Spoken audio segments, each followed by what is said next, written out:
Dans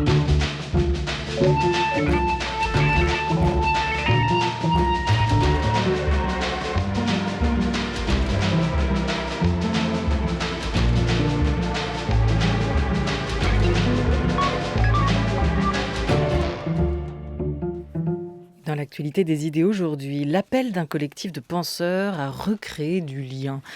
Avec nous, deux invités, les philosophes Corinne Pelluchon et Abdenour Bidar, deux des nombreux contributeurs au projet de constitution des liens, publié sous le titre « Relions-nous » et qui sera présenté ce week-end à Paris dans le cadre du Parlement des liens, au Centre Pompidou, une manifestation publique nourrie de rencontres et de conversations entre anthropologues et historiens, écrivains et médecins, économistes ou encore physiciens.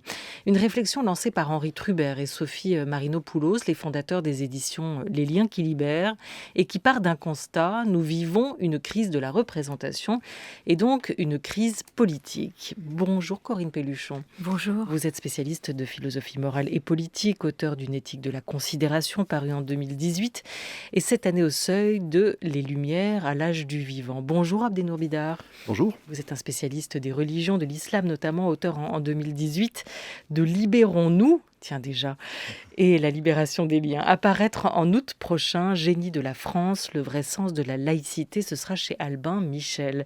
Bonjour à tous les deux et merci d'être avec nous pour évoquer ce Parlement des liens où vous serez présents, vous aussi à Paris ce week-end au Centre Pompidou. Plaisir aussi d'accueillir et de marquer le coup pour la réouverture de ces lieux de la pensée, à l'instar, à l'image des lieux culturels comme les salles de spectacle et les cinémas. Et vous allez pouvoir recommencer à vous réunir et à faire des forums pour penser ensemble. Alors Relions-nous, c'est un livre aussi, un livre riche de 1000 propositions pour revitaliser les domaines de pensée. Les savoirs sont entrés dans une période de transition à vos yeux, à tous les deux. Il y a eu et il y aura un avant et un après Covid pour la pensée aussi. Abdenour Bidar. Oui, les savoirs, les façons de penser, les façons d'agir sont entrées dans une période de transition. Alors là, on parle du temps long. On parle d'un changement de paradigme, non seulement à l'échelle de la société française qui vient de traverser cette crise du Covid, mais à l'échelle de la culture dans son ensemble, à l'échelle de la civilisation dans son ensemble. Et c'est ce qu'on a voulu signaler, ce dont on a voulu témoigner. On est 54 intellectuels qui donnons rendez-vous au public ce week-end au Centre Pompidou. Pour parler de ce changement de paradigme. Changement de paradigme, je disais, changement de nos façons de penser, changement de nos façons d'agir. Nous passons d'une vision du monde à une autre. Et nous n'en avons pas suffisamment conscience. Nous ne savons pas à quel point le monde est en train de changer. Le monde tel que nous l'habitons, le monde tel que nous le pensons. Nous passons d'un paradigme qui était un paradigme de la séparation à un paradigme qui est celui de la liaison ou de la reliaison ou de l'interdépendance. C'est-à-dire que dans tous les domaines, et c'est ce dont témoignent ces intellectuels, nous nous rendons compte chaque jour ou chaque année ou chaque décennie un peu plus à quel point tout est relié. À quel point les problèmes, les difficultés, mais aussi les solutions doivent être systémiques. À quel point nous formons avec le vivant, nous formons entre les sociétés, de l'échelle biologique à l'échelle politique, un grand tout. Et donc nous sortons d'une longue période humaine pendant laquelle ce qui a prévalu, c'est au contraire l'idée de séparation. L'homme d'un côté, la nature de l'autre. Les élites d'un côté, le peuple de l'autre. Etc., etc. À l'instar de ce que disait Michel Foucault à propos de Les mots et les choses. On l'écoute, il était chez Pivot à Apostrophe en 1976. Le moment où l'homme avait commencé à devenir un problème à la fois philosophique, mais également technique, politique, économique pour lui-même, ce moment n'était pas aussi ancien qu'on pouvait l'imaginer. Bon, bien sûr, il y a les fameuses et traditionnelles questions que nous connaissons. Si vous voulez, moi je crois qu'à partir d'un certain moment qu'on peut situer entre la fin du XVIe siècle et le début du XIXe, il s'est passé un phénomène important tout de même, c'est que l'homme a cessé d'être immédiatement dominé par les grandes menaces de la mort, c'est-à-dire par les menaces des épidémies, des famines, les formidables ravages de la mortalité infantile, et que l'homme a en quelque sorte disposé les sociétés humaines. Je parle uniquement d'ailleurs de l'Occident, mais c'est là où les choses se sont nouées, que les sociétés occidentales ont commencé à disposer d'une espèce de marge de survie, à partir duquel l'homme est devenu relativement disponible par rapport à ces urgences fondamentales ou à ces grandes menaces de la mort qui avaient traversé son histoire jusque-là. Et alors c'est à partir de ce moment-là qu'il a fallu en quelque sorte à la fois utiliser et mettre en question, essayer de problématiser l'homme en tant qu'il pouvait être disponible. D'où la question, qu'est-ce qu'on va en faire? Comment l'appliquer? Appliquer cet individu à la croissance des forces productives, comment le discipliner, comment construire des grands corps politiques, etc. Et je crois qu'on a eu là toute une technologie de l'homme qui s'est développée à partir de ce moment-là, qui est la question de l'homme. Est-ce que cette question durera autant que l'humanité? Peut-être pas. Voilà, il est là ce nouveau paradigme qu'évoquait Abdenour Bidar, Corinne Pelluchon. C'est la fin de l'homme au centre de tout. Oui, mais je voudrais quand même nuancer ce qui a été dit. C'est pas du jour au lendemain que les choses changent.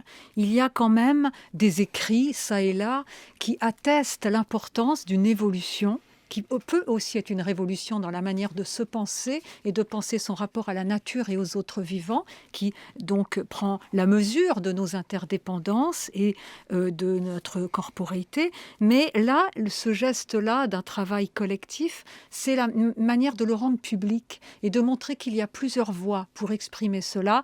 Et évidemment, alors que chacun dans son coin, on peut dire les choses, ça n'a pas de force, en étant ensemble et avec ce geste presque politique qu'est l'édition d'un tel livre, cela prend une force. Alors, c'est une manière d'acter les choses. D'acter en fait. C'est ce que vous dites aussi, cette constitution, oui. Ce parlement, cette réunion de vous, tous ces penseurs, qui veut dire aussi que quoi? Que cette nouvelle vision, ce nouveau postulat, ce nouveau paradigme, c'était un postulat nécessaire où il est entré dans vos vies, dans vos disciplines, comme un courant d'air frais, petit à petit. Mais c'est une révolution, si vous voulez, anthropologique. C'est-à-dire que c'est vrai qu'il y a eu, pour de bonnes raisons aussi, une tendance à penser l'humain, abstraction faite de son appartenance au monde, à sa condition terrestre. On a plutôt pensé, quand on voit les théories politiques et morales jusque de la modernité, on a pensé l'humain à la lumière de la liberté comme arrachement à la nature, et la séparation entre l'humain et les autres qu'humains était radicale. Et c'est cela qui est corrigé aujourd'hui. Mais cela ne veut pas dire qu'il n'y a que des points communs. Il y a des similitudes et des différences entre nous et les autres vivants. C'est-à-dire qu'il ne s'agit pas de donner foi à une métaphysique seulement du mélange. Et je voudrais dire que là, dans ce travail collectif, il y a quand même plusieurs voies, VOIX et VOIES, pour accéder ou pour dire quelque chose qui effectivement nous rassemble, c'est-à-dire que nous ne pouvons plus aujourd'hui penser que la nature et les autres vivants n'ont qu'une valeur instrumentale, et donc l'humain se pense comme dans sa condition terrestre, dans ses interdépendances à l'égard d'autrui et des autres vivants, et cela change les finalités du politique. Cela veut dire que la manière d'habiter la Terre, ne peut pas être seulement, ou l'économie ne peut pas être aveugle aux conditions biophysiques, ni non plus à ce qui vaut, à ce qui a du sens et à ce que c'est que bien vivre dans un monde difficile, voire dans un monde mauvais, comme disait Adorno. Qu'est-ce que bien vivre, avoir une vie bonne qui a du sens dans un monde qui ne l'est pas. Il y a un mot qui revient dans ce livre, dans cet ouvrage collectif, c'est celui de transdépendance, Abdenour Bidar. Comment ce changement, déjà, qu'est-ce que ça veut dire exactement, et comment ce changement se manifeste dans votre discipline ? Tout d'abord, moi je préfère m'en tenir pour l'instant prudemment au terme d'interdépendance. Je trouve que c'est déjà pas mal, c'est-à-dire que ce travail collectif atteste de la prise de conscience des interdépendances multiples que les hommes entretiennent entre eux dans une relation de besoin mutuel. C'est-à-dire que quand on parle de l'interdépendance, en réalité, on redécouvre quelque chose qui est anthropologiquement ancien et qu'on avait perdu de vue, qui est tout simplement à quel point nous avons besoin les uns des autres. À quel point, lorsque nous sommes tout seuls, nous ne sommes rien, nous sommes beaucoup trop fragiles, nous sommes beaucoup trop vulnérables. Et donc, à chaque fois qu'on s'isole, on se fragilise. Un petit peu plus. Et au contraire, à chaque fois qu'on s'associe dans des modes qui sont éthiques, c'est-à-dire des modes qui sont des modes non pas de domination, de subordination des uns par les autres, subordination d'hommes par d'autres hommes, subordination des femmes par les hommes, subordination de la nature par l'être humain, à chaque fois que nous sortons de ces modes de domination qui nous séparent les uns des autres, qui nous isolent les uns des autres, nous trouvons une force, une ressource source de force absolument extraordinaire dans le fait de nous associer de manière éthique, de manière équitable, de manière soutenable. Et c'est à cette redécouverte que nous invitons tout le monde à travers ces prises de parole. Et je réagis également à quelque chose que l'on commençait de thématiser avec Corinne Pelluchon. En effet, c'est la fin peut-être de l'homme qui se met au centre de tout, mais ce n'est pas la fin de l'interrogation de l'homme sur l'homme. La fin de l'interrogation de l'homme sur lui-même. C'est-à-dire que dans ce mouvement qui est le mouvement qu'on a décrit, ce passage à un paradigme qui est un paradigme de la liaison, l'homme se réinscrit dans l'univers, se réinscrit dans la nature. Donc il sort de cette position cartésienne qui était celle du maître et possesseur de la nature en surplomb.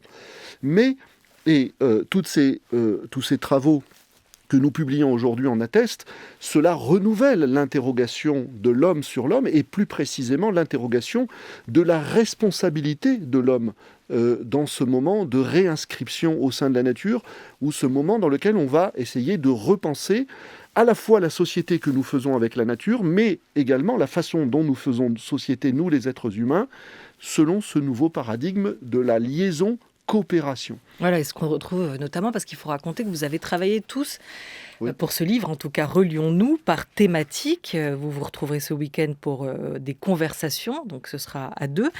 Et vous avez travaillé les uns les autres donc sur un certain nombre de thématiques, que ce soit la monnaie, que ce soit les migrations, que ce soit le langage, que ce soit la question du temps, de l'économie aussi, de la coopération ou encore de l'écologie. Corinne Pelluchon, vous avez commencé à évoquer l'un et l'autre notre rapport à la nature. L'écologie, dites-vous, avec Virginie Maris et Pablo Servigne, s'intéresse aux liens des vivants entre eux et avec leur milieu. Elle conçoit les êtres non plus comme des atomes, mais comme des nœuds dans un réseau complexe d'interactions et d'interdépendance. Ça, c'est aussi une révolution du regard qui est en train de se jouer aujourd'hui sur cette question-là. C'est-à-dire que si on prend au sérieux l'écologie, forcément, on est obligé de modifier sa manière de se percevoir. Et effectivement, l'écologie, qui est la science des vivants dans leur relation entre eux et avec leur milieu, qui est une sagesse de l'habitation de la Terre aussi, oikos, foyer des terriens, eh bien, nous oblige à dépasser les dualismes. Nature-culture, humain autre qu'humain, et à donc aussi, justement, on ne met pas d'un côté l'écologie qui serait simplement liée aux phénomènes biophysiques, on ne la sépare pas d'une interrogation sur les modes de production, sur le travail, sur la justice à l'égard des peuples, des autres peuples, des individus, des générations futures, et enfin, il y a cette dimension subjective de l'écologie qui travaille nos représentations intellectuelles, nos connaissances et l'impact de ces connaissances sur nos valeurs, sur nos aspirations, sur nos manières d'être. Donc on voit qu'il y a là un terrain extrêmement intéressant et l'écologie a une force émancipatoire quand on la prend ainsi au sérieux. Qu'elle n'est pas, et encore une fois, elle ne suppose pas qu'on va mépriser l'humain.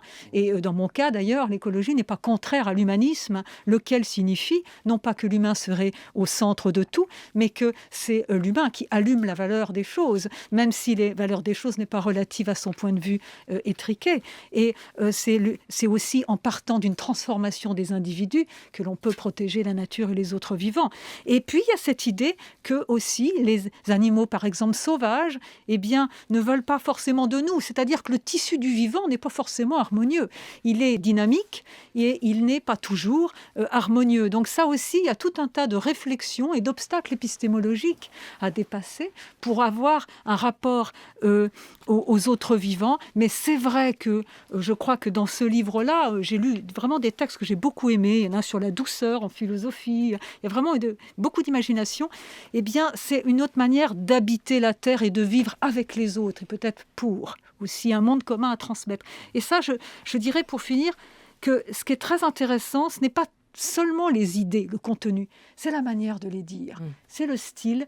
Et j'ai été très frappée, moi, mais vraiment très, très contente, émue, par le fait que les textes n'ont pas de ton grand seigneur. Il y a une manière de dire les choses en assumant son point de vue. Vous êtes des parlementaires, alors heureusement, vous n'avez pas de ton grand seigneur pour remettre toutes ces questions au cœur de la citoyenneté, non ? Oui, mais c'est pas si fréquent. Je veux dire qu'il n'y a pas de dogmatisme, mais il y a aussi quelque chose qui s'adresse à la sensibilité. Il y a beaucoup de textes extrêmement imaginatifs qui invitent à prendre sa part et soi-même à s'approprier de manière très singulière ce qui est dit. Alors c'est aussi peut-être la manière dont vous avez travaillé Tout à fait. qui raconte et éclaire ce ton que vous évoquez, Corinne Pelluchon, ce style Oui. des participants. Vous vous êtes retrouvés pendant la pandémie, à distance, ensemble, pour essayer de réfléchir. On était logés à la même enseigne que tout le monde, c'est-à-dire qu'on s'est retrouvés à distance, mais c'est l'originalité de ce livre, c'est la manière de dire, Corinne Pelluchon l'a bien souligné, mais la manière de faire aussi. C'est-à-dire que nous, souvent, les intellectuels, on écrit un peu chacun de notre côté, il faut dire les choses comme elles sont. Et là, il y avait cette perspective, de participer à une immense aventure collective sur une question de civilisation, sur une question de fond, cette question d'un grand paradigme, d'une grande mutation de nos façons de voir et d'agir. Et puis, on a écrit nos textes à 4 mains ou à 6 mains. Je crois que ça s'est arrêté là. On a pris, Je crois qu'il y en a qui sont 4. il y en a qui sont 4. Voilà, il y en a qui sont 4. Et donc, et finalement, on a mis Et ce en sont acte des courts textes, textes il faut le dire aussi, Voilà. avec là, par exemple, donc on disait sur l'écologie, Pablo Servigne, qui est un spécialiste ou qui a réfléchi, lui, aux questions de l'effondrement, de l'entraide jusqu'ici, Virginie Maris, et vous-même, Corinne Pelluchon, pour repenser à cela. Et autour de ces grandes idées, il y a aussi des propositions, des articles, puisque c'est une constitution, une constitution et une constituante, constitution des liens. Et juste une petite précision, comme vous parliez à l'instant des animaux et du sauvage aussi, ça fait partie des propositions dans ce chapitre de l'écologie, article 1, souveraineté des animaux sauvages, qui nous rappelle, Corinne Pelluchon, que vous êtes aussi l'auteur d'un manifeste animaliste qui répond, qui réfléchit à ces questions-là. Abdenour Bidar, pardon, je vous redonne la parole sur les manières de faire. Oui, non, mais tout ça est également intéressant. On a écrit ensemble, c'est ça qui était formidable, c'est ce que je disais. On a écrit, par exemple, l'article éducation avec Philippe Mérieux, qu'on ne présente plus dans le domaine des sciences de l'éducation, et puis l'article religion, de l'éducation, la religion avec Delphine Horviller, la rabbine Delphine Horviller. Et donc, en fait, on a simplement mis en pratique ce qu'on était en train de dire, c'est-à-dire que si on dit non-séparation, et si on dit reliaison, et si on dit coopération, et qu'on continue d'écrire Il faut tout seul, ouvrir le dialogue. d'une certaine façon, Oui. c'est contradictoire. Donc là, au contraire, on a dialogué. Alors par exemple, justement, avec Delphine Horviller, comment vous avez posé la question, Abdenour Bidar? Quelle a été la question de départ? Comment vous vous êtes posé la question? Comment on se la pose aujourd'hui en 2021? Celle de la place des religions et de la spiritualité aujourd'hui. Déjà, c'est ce qu'on a écrit. Alors, je me permets de lire un petit passage. C'est la question commune qu'on a élaborée avec Delphine Horviller. Comment faire dialoguer aujourd'hui athées, agnostiques, croyants, dès lors qu'ils semblent irrémédiablement séparés par la différence qu'ils donnent au sens fondamental de la vie. La question, disons-nous, est devenue majeure dans nos sociétés multiculturelles, ouvertes à ce que Max Weber nommait déjà en 1919 le polythéisme des valeurs. Voilà, donc comment est-ce qu'on fait dialoguer des visions du monde qui ont été habituées à fonctionner en régime de séparation, c'est-à-dire que chaque vision du monde s'était installée historiquement, chaque vision du sens de la vie s'était installée historiquement dans une attitude de concurrence vis-à-vis des autres visions du monde, chacune revendiquant le maximum de conscience, le maximum de lucidité, c'est-à-dire une forme de supériorité sur les autres visions du monde. L'athée est convaincu, le croyant est convaincu, l'agnostique est convaincu que son attitude est plus mesurée et plus sage que celle de l'athée et du croyant, etc., etc. Donc comment est-ce que on arrive à discuter ensemble, bien au-delà de démarches de dialogue interreligieux telles qu'elles ont toujours eu lieu? Comment est-ce qu'on construit ensemble, alors je vais dire quelque chose d'un peu baroque, une sorte d'espéranto spirituel, c'est-à-dire un questionnement spirituel partagé qui laisse la liberté ensuite à la diversité des réponses, à la diversité des visions du monde, mais qui permettent de se retrouver dans quelque chose de commun. Il y a un maître mot quand même dans vos propositions, c'est celui de laïcité qui revient. Tout à fait. Et justement, la laïcité comme un espace, on parle toujours de la laïcité comme de la séparation, de ce moment de la séparation. Mais on ne réalise pas le paradoxe de cette séparation.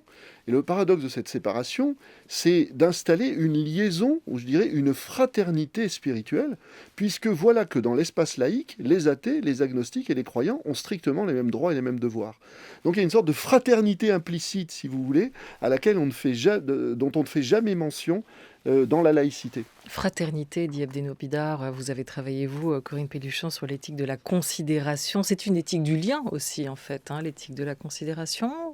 C'était une éthique des vertus pour aujourd'hui, c'est-à-dire l'idée c'était quels traits moraux faut-il développer pour être capable d'être sobre, pour avoir du plaisir à changer ses styles de vie, pour combler l'écart entre la théorie et la pratique qui est si flagrant dans les domaines qui nous intéressent, l'éducation, la démocratie, le rapport aux animaux, l'écologie. Tout le monde sait qu'il y a des problèmes. On sait aussi comment on pourrait faire, mais dans les styles de vie, les personnes bougent peu et au niveau politique aussi. Donc, quelle transformation de soi permet justement de donner aux êtres la capacité d'agir et de se transformer tant au niveau individuel et évidemment cela que collectif, cela n'exclut pas les restructurations économiques et les autres manières, peut-être les innovations institutionnelles qui sont nécessaires. Mais je dirais que donc la considération, c'était l'idée d'être capable de faire de la place aux autres, humains et non humains, dans son existence. Mais ça veut dire que la clé du rapport à la nature, aux autres vivants, aux politiques, eh bien c'est soi. C'est-à-dire qu'il y a un travail à faire sur soi-même. Et je crois que vraiment, Abdenour Bidar est d'accord avec moi. C'est-à-dire qu'il y a vraiment un effort pour déraciner la domination, pour déraciner, en tout cas faire la guerre à la toute-puissance, qui est quand même une tentation constante chez l'humain, et être capable de coopérer, être capable de s'opposer sans se massacrer, disait Mao, être capable de faire un pas de côté pour envisager des pistes communes pouvant avancer, nous permettre d'avancer dans certains domaines. Et je dirais là aussi, en lisant ce livre collectif, j'ai trouvé, outre l'imagination, les propositions tout à fait intéressantes dans plusieurs domaines, qu'il y avait un esprit de coopération et de proposition. Et ça, c'est assez intéressant parce que sur l'écologie ou sur beaucoup de domaines, il y a ce qu'on entend le plus, c'est souvent les critiques, les dénonciations même de nos politiques. Or, je crois qu'aujourd'hui, il est nécessaire de passer à des propositions qui ne seront jamais parfaites, qui ont toujours un côté incoatif ou en tout cas pas définitif, mais qui permettent quand même d'expérimenter et de changer. Mais ça demande un état d'esprit.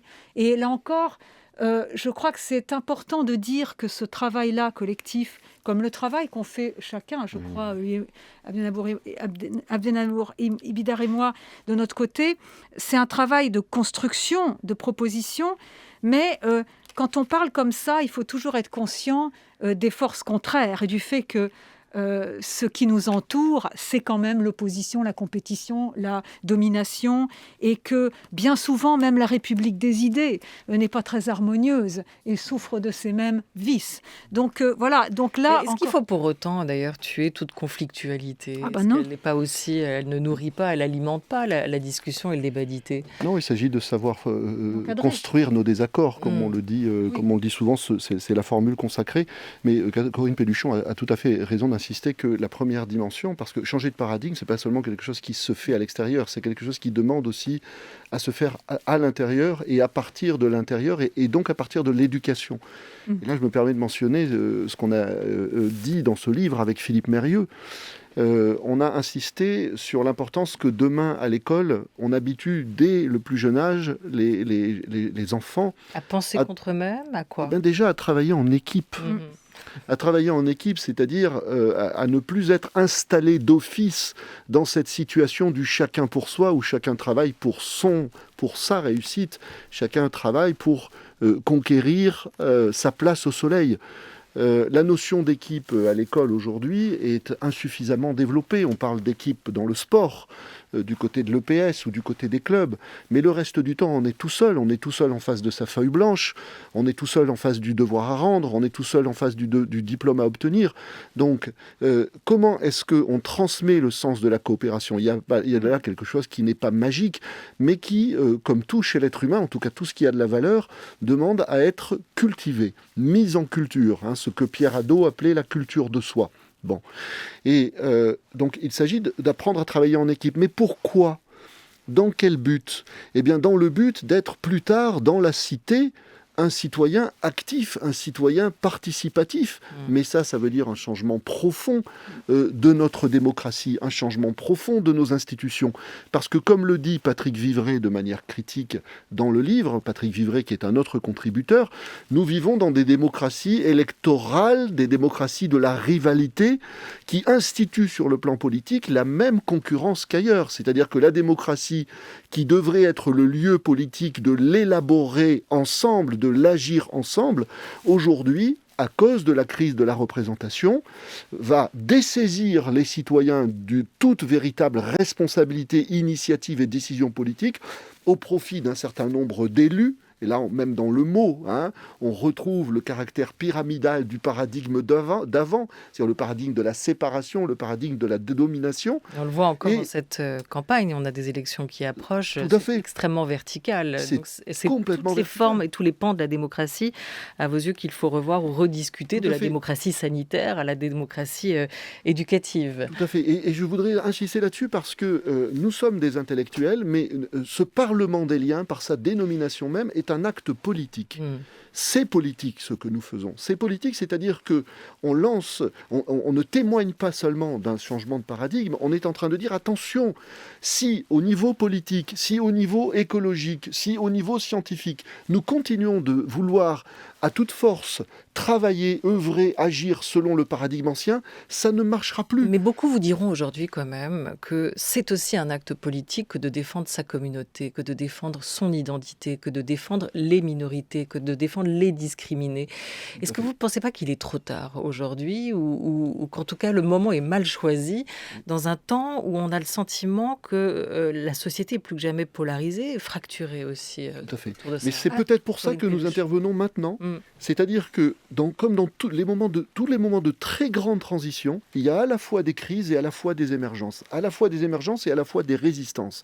Et donc si nous n'y prenons pas garde, ce nouveau paradigme dont nous parlons avec Corinne Pelluchon ne va pas s'installer tout seul. Corinne Pelluchon. Oui, alors il y a des livres tout à fait conséquents sur la question des transformations de la démocratie et comment rendre hommage à la pluralité des perspectives et à la conflictualité. La conflictualité, les divergences d'intérêts et de valeurs qui expliquent des positions parfois très dures, sur notamment les sujets qui m'intéressent, eh bien, il faut les exprimer, leur laisser la place. Et ensuite, les institutions sont là pour encadrer cette conflictualité afin qu'elle ne dégénère pas et que, justement, on puisse instituer le bien commun à partir de cela. Bon, les travaux de Lefort, de Castoriadis, mais de tant d'autres aujourd'hui sont très, très précis là-dessus. Alors, vous disiez, est-il trop tard ? Je crois qu'il n'est jamais trop tard, d'abord. Ensuite, je crois qu'il est important, tout en étant conscient des dangers qui nous guettent, même politiques, des politiques de l'identité, des crispations identitaires,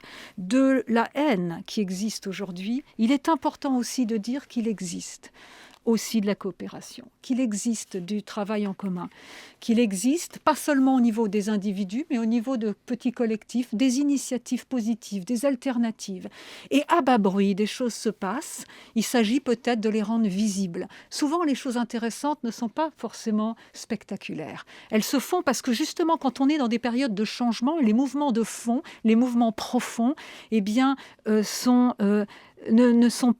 n'éclatent pas comme ça de manière visible. Donc là encore, on essaie de dire garder un peu d'espoir. Et aussi, ça ne veut pas dire qu'il y a un changement profond, mais les traditions philosophiques et autres nous offrent aussi des ressources qu'il s'agit de réinterpréter. Il serait abusif et faux de dire qu'on fait table rase du passé. Ah oui. Est-ce que cette initiative ne propose pas au final une nouvelle notion de progrès, une nouvelle idée aussi ? Je vous propose juste d'écouter, pour conclure, les mots de l'écrivain et traducteur Philippe Ivernel, qui revient aux sources de la pensée de la catastrophe chez Günther Anders. 4 ruptures, 4 chocs, on est alors au XXe siècle. Il présente sa propre existence marquée par 4 coupures, 4 césures successives. À l'âge de 17 ans, pendant la Première Guerre mondiale, il est envoyé en France dans un petit groupe paramilitaire. Ensuite, la seconde césure, c'est évidemment l'avènement du fascisme, la double défaite qui en résulte. Elle est alimentée par l'asservissement progressif de l'Europe, qui devient, là je reprends une citation que j'ai trouvée dans ses lettres, un champ de ruines, au fur et à mesure que les capitulations s'accumulent devant la montée du fascisme à l'échelle européenne. Donc catastrophe en permanence même.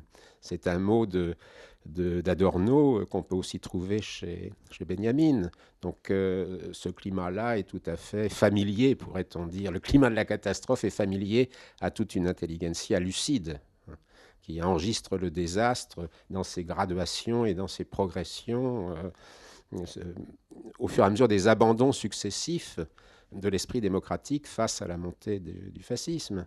Et puis ensuite, alors la prise de conscience de ce qui s'est passé à Auschwitz, qui intervient plus tard, et presque simultanément la catastrophe d'Hiroshima, enfin, la dernière césure. Voilà, Corinne Pelluchon, un penseur qui vous est cher, Günther Anders. Est-ce que le XXIe siècle sera un nouveau temps des catastrophes et est-ce que justement pour s'en prémunir, il faut se relier urgemment ?